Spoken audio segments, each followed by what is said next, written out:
This is Clarence Hill and Charean Williams coming to you from FedEx Field, where the Cowboys got their first win of the season. Dak Prescott got his first win as a pro.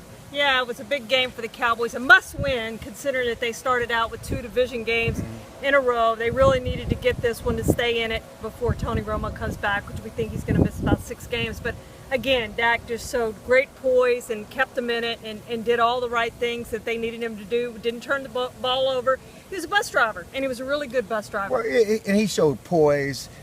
He was patient. He did not get flustered in the midst of this environment. It was a great environment here at FedEx Field. The guy showed everything the Cowboys thought he was.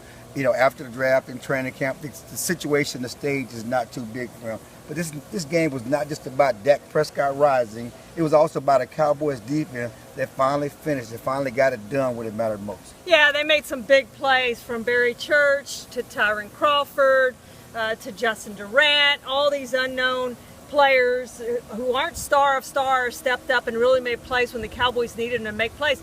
You know, that Barry Church interception down here in the end zone, the Redskins had a chance to put this game away. If they score a touchdown there, the Cowboys are 2 scores behind. It's going to be hard for this team to come back. Just a huge play by Barry Church. Yeah, it's here we go again. The Cowboys can't win without Romo. It's going to be the Cowboys can't close in the fourth quarter. They can't get it done.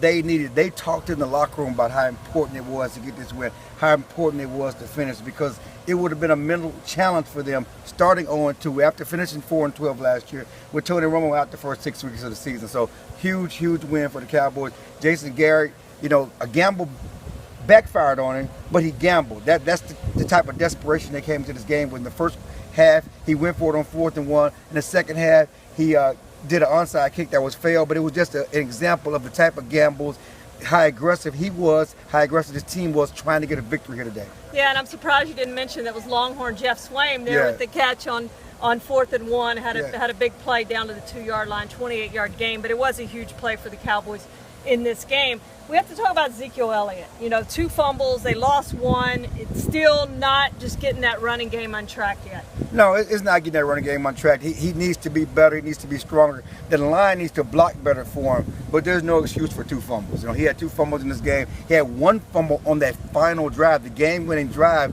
That would have been aborted if not for Doug Free, who was Johnny on the spot and fell on the ball and saved Zeke, saved the Cowboys and saved the game for the Cowboys, where they were able to finish that drive. He was replaced by Alfred Morris, who scored the game-winning touchdown. But yeah, Zeke cannot turn the ball over. And it was nice to see Dez Bryant get on track. Speaking of getting on track, 102 yards for Dez Bryant, his first 100-yard game since November of last year against Philadelphia, and that was his only 100-yard game last season. So it's nice to see the Cowboys get him back going, especially after last week had his worst game statistically of his career a week ago. Cowboys are 1-1. They play Chicago next Sunday. They should be 2-1 after the game against the Lowly Bears. They should be. Right now we're getting wet. This season, the stadium's closed and we're getting wet, but we will see you tomorrow from Valley Ranch.